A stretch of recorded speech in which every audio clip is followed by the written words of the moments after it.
তাহলে প্রথমে লেখো ম্যাথমেটিক্স।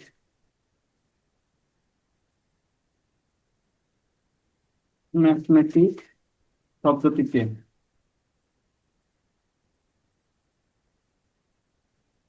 মোট অক্ষর, মোট অক্ষর কয়টা দেখো তো? দেখুন, 11। 11টি। মোট অক্ষর 11টি। এবার মিল কি কি আছে? দুটি এম,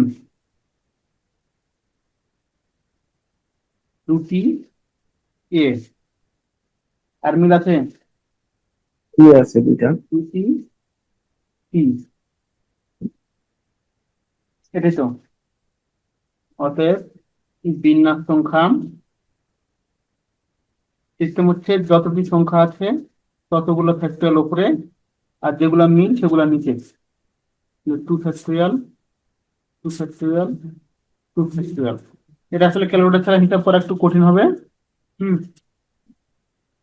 4989600।